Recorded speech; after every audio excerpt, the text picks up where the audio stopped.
तिरुपति में जो भी दुखद घटना और दर्दनाक घटना हुई है, और तिरुपति एक स्वायत्त मंदिर जो है स्वायत्त संस्था है, तो हमारी उम्मीद है कि ऐसी दर्दनाक घटनाओं पर को गंभीरता से लेनी चाहिए और भीड़ को नियंत्रित करने का दर्शनार्थियों की सेवा यह महत्वपूर्ण दायित्व होता है। इसलिए इस दायित्व के निर्वहन में वह विफल रहे हैं और हमारी उम्मीद है कि राज्य सरकार इसको गंभीरता से इस पूरे संदर्भ को देखेगी।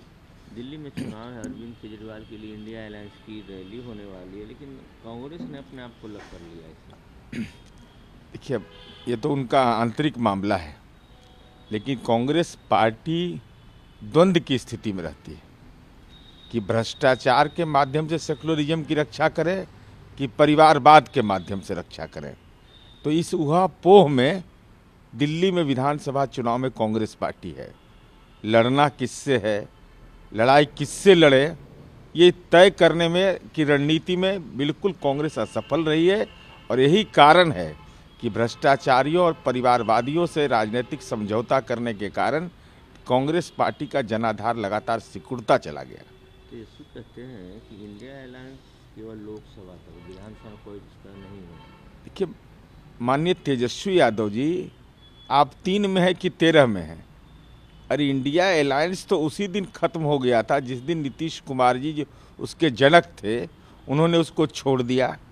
तो कोई यहाँ गिरा, कोई वहाँ गिरा, और ये तथाकथित सेकुलर होने की जो पॉलिटिक्स करते हैं आप, परिवारवादी लोग, उनको यह स्पष्ट करना चाहिए तेजस्वी यादव को कि पश्चिम बंगाल के विधानसभा चुनाव में क्या हुआ। क्या सीपीआई, सीपीएम, कांग्रेस सेकुलर नहीं है? परिवारवादी पार्टियों ने पूरे इंडी गठबंधन में जो अपनी भूमिका निभाई, अब तेजस्वी यादव, आपको तो कोई पूछ भी नहीं रहा है। आप तो 4 सांसद वाली पार्टी हैं, तो आपको तो ऐसे ही राजनीति की अर्थी आपकी सज गई है, तो आपको इस पर मंतव्य देने की क्या ज़रूरत है? और उम्मीदवार खोजो, यात्रा में घूमिए, वही बेहतर है। ये प्यारी दीदी योजना कांग्रेस ने लॉन्च की है दिल्ली के लिए। 25 लाख का हेल्थ कवर, और सत्ता में आएंगे तो 2500 महिलाओं के लिए। अब देखिए, विभिन्न कल्याणकारी योजनाओं से चुनाव के समय घोषणा करना, भाई तो कांग्रेस शासित प्रदेश में क्यों नहीं लागू कर दिए?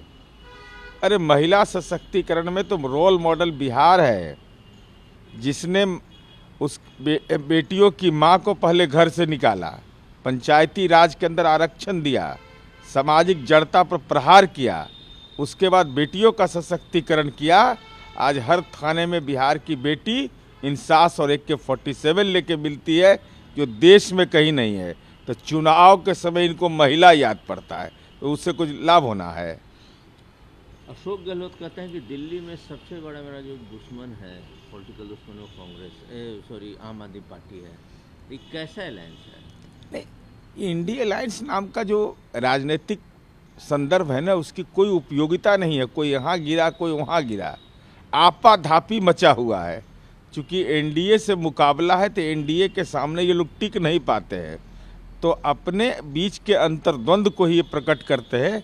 यह बताता है कि इंडी गठबंधन जो है वह राजनीति के अस्तित्व में है नहीं, और साथ ही साथ हम समझते हैं कि इंडिया गठबंधन का कोई स्वरूप और भविष्य भी नहीं है।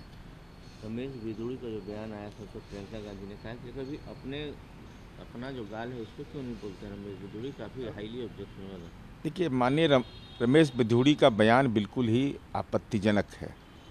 ऐसे बयान तो माननीय लालू प्रसाद जी की जो राजनीति की अपसंस्कृति रही है उसका पर्याय रहा है। भाई, इस ढंग का बयान कोई दे सकता है क्या? सार्वजनिक जीवन में मान मर्यादा तो निश्चित रूप से संरक्षित और सुरक्षित रहना चाहिए।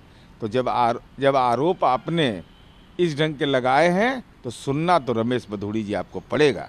वक्त की जो जमीन वक्त ने ली है, 1-1 इंच जमीन हम लोग लेंगे, आदित्यनाथ ने कहा। नहीं, वक्फ बोर्ड की जो ज़मीन है वह उनकी ज़मीन है। वह ज़मीन बजाबता एक स्वायत्त संस्था है। अब स्वायत्त संस्था की ज़मीन को तो उनको अपने लेने का अधिकार प्राप्त है, सरकार को सहयोग करना है।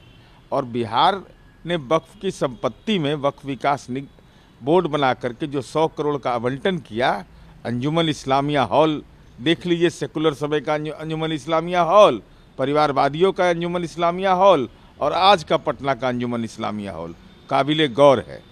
शरद पवार ने ऐसी किसी अलायंस से इनकार किया है? बीजेपी और अजीत पवार एनसीपी और शरद पवार की पार्टी का मर्जर से। देखिए, माननीय शरद पवार जी देश के सम्मानित नेता हैं, लेकिन परिवारवाद की राजनीति के ऐसे लपेटे में पड़ गए कि उम्र के चौथे पड़ाव पर राजनीतिक पीड़ा और राजनीतिक तनाव उनको मिल रहा है। कभी अजीत पवार उनको तनाव दे रहे हैं तो भी उनके भतीजा हैं, परिजन से तनाव हो रहा है, तो परिवारवाद की राजनीति करिएगा तो जीवन के अंतिम पड़ाव पर यही तनाव झेलना पड़ा है। मुलायम सिंह यादव के भी परिवार को झेलना पड़ा है, आपको भी झेलना पड़ेगा।